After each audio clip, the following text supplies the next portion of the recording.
Says Read, and welcome to the channel. Today we are going to do a Booktube tag. Let me go over here and get the name right. This is the Book Confessions tag. I've seen this on a couple of channels out there, you guys. I am late to the party on this one. Everyone else has already done it. I thought I would join in. So let's just start right in on the prompts.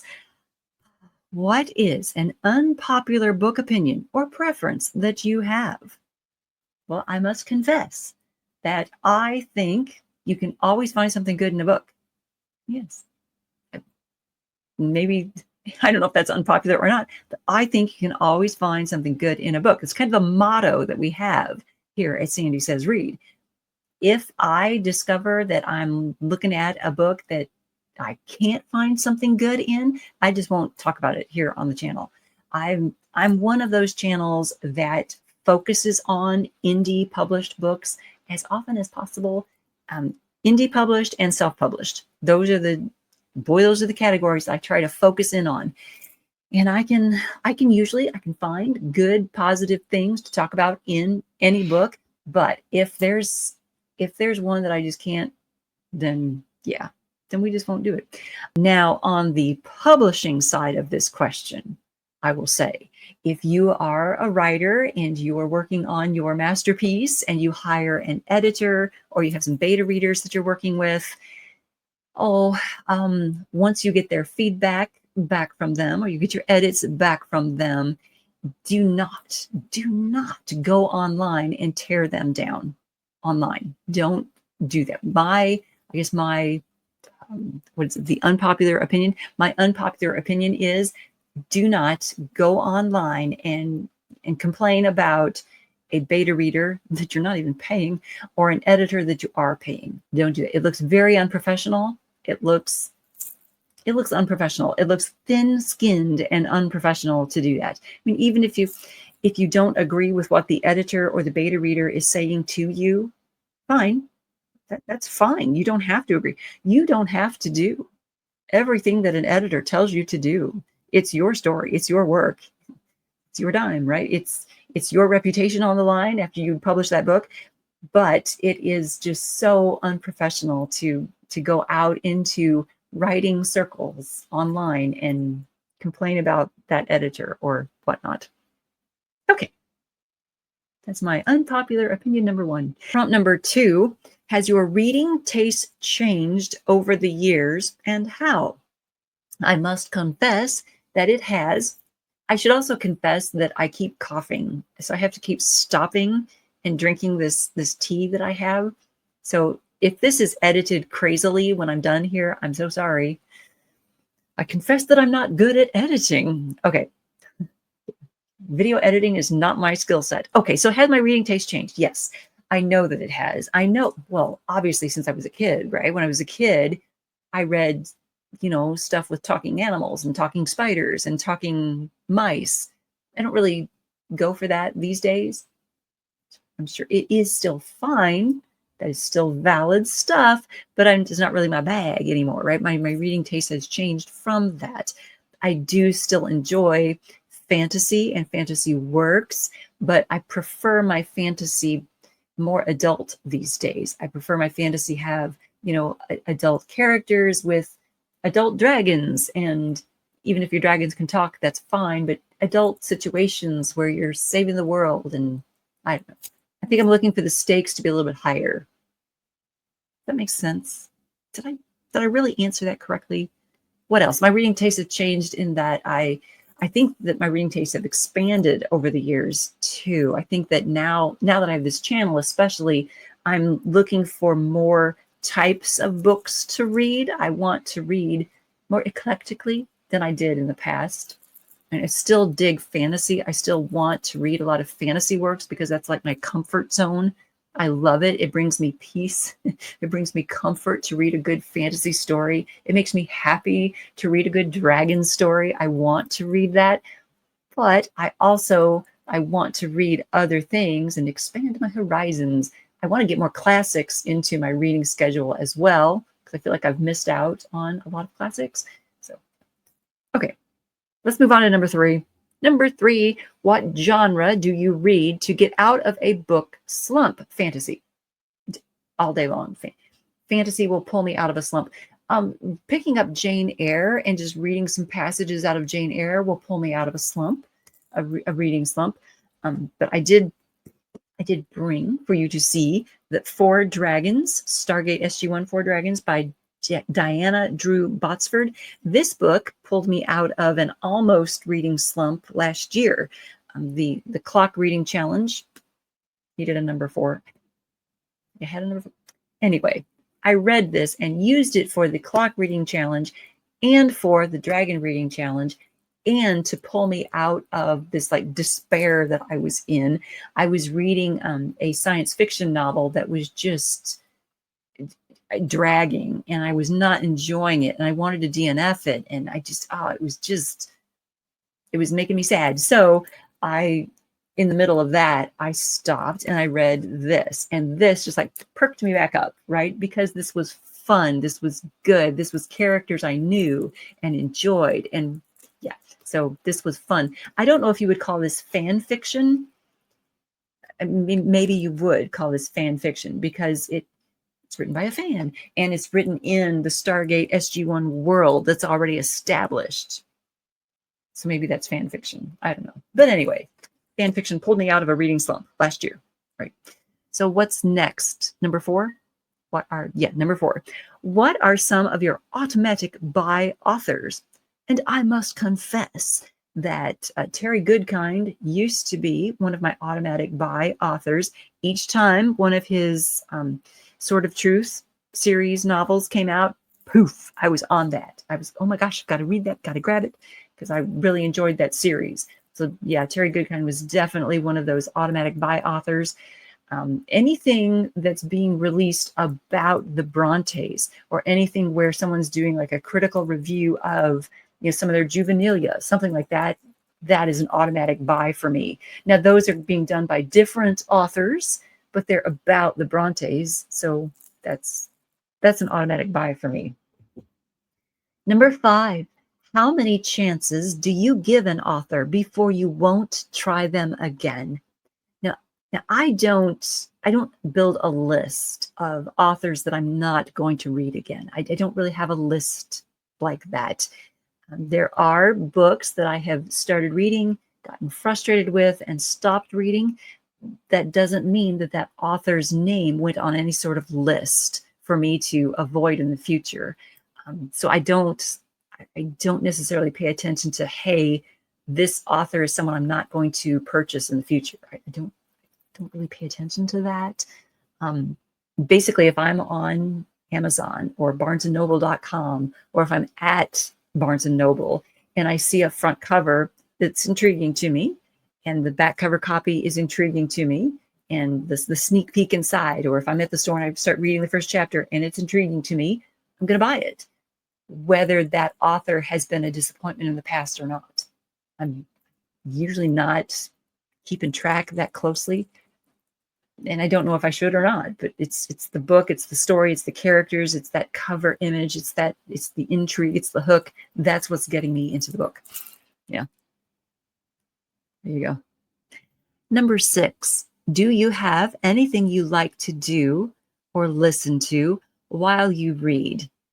Now, this is an interesting question because there's different ways to consume a book, right? Okay. So if I am listening to an audiobook, which I don't really do anymore, but if I'm listening to an audiobook, then I like to be doing something else. I cannot just sit still. I can't just sit still, but I cannot just sit still and listen to someone read a book to me. I can't do it. So I need to be doing something else. Like I need to be doing the dishes. I need to be cleaning the bird cages. I need to be cleaning the bathroom. I need to be doing something productive while I'm listening to that book being read to me. Yes. So I like to be doing something if I'm listening to an audiobook. Yes, I do. Now, when I'm reading a book in my hand, it really depends.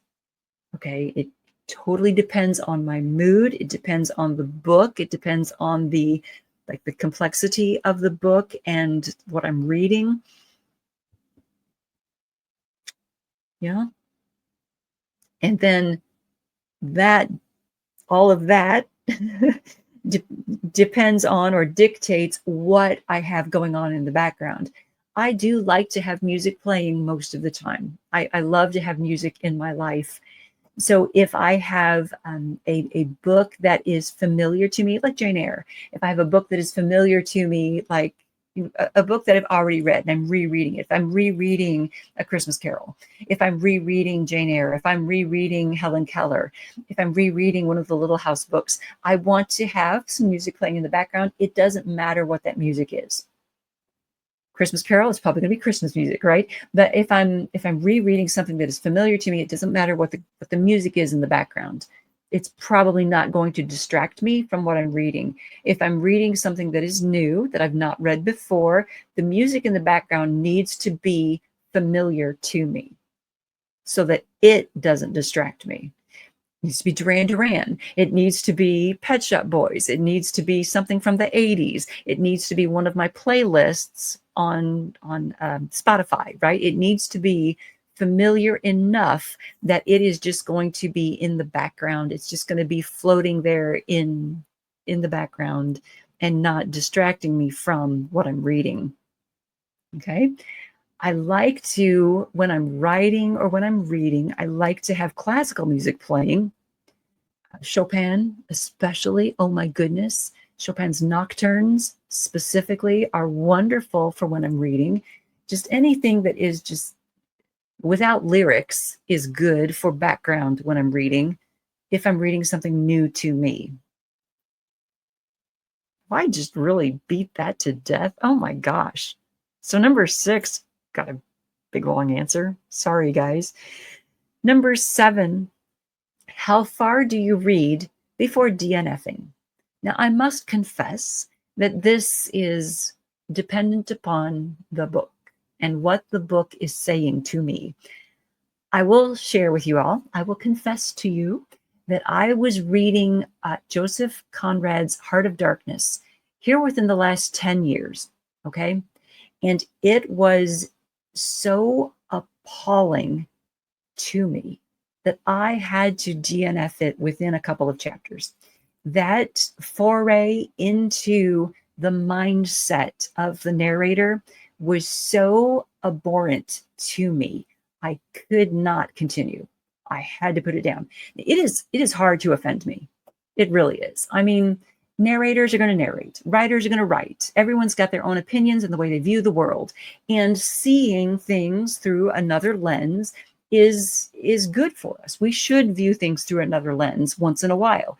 But that lens was so disgusting to me that I could not continue. I couldn't. It was just, it just got to the point where I'm like, I have to stop seeing these particular words being used on this page. I must stop. And I threw the book in the trash. Yes. Yes. There was the book Vector, which I've talked about here on the channel. I threw that book in the trash. I threw that book in the trash so that it could decompose in a landfill. That book was so disgusting to me. But the Heart of Darkness, I threw it in the trash because I couldn't read it. I couldn't tolerate it. I just couldn't. I confess that I threw it in the trash. Yes. Okay. So how far do I get before DNF'ing? I don't know how far I got into it before I DNF'd. I don't know. Lex Hillier's Spindlefire, I got to page 125. That one we just discussed here on the channel recently, just did the review for that one here recently. That one was 300 and some odd pages. So I got about a third of the way through before I was like, you know what, I'm done. I'm done. The whale killing scene was my stopping point. I'm like, you know what, there have been enough little problematic things that this is the end. And I stopped. Yeah. Yeah. What else did I write here? A handful of indie books. Yeah, there have been a handful of indie published books. I picked up a couple from an event that were published by an indie publishing house. An editor worked on the books. So I felt pretty safe picking them up. You know, the author was there at the table too. Great. brought them home. I started reading them, started reading one of them, and I was appalled. I should have opened the book while I was there at the table because I could have seen, wow, something's going on here. The syntax, the structure, the sentences were weird, suddenly appearing guns, just weird things were happening. And I could not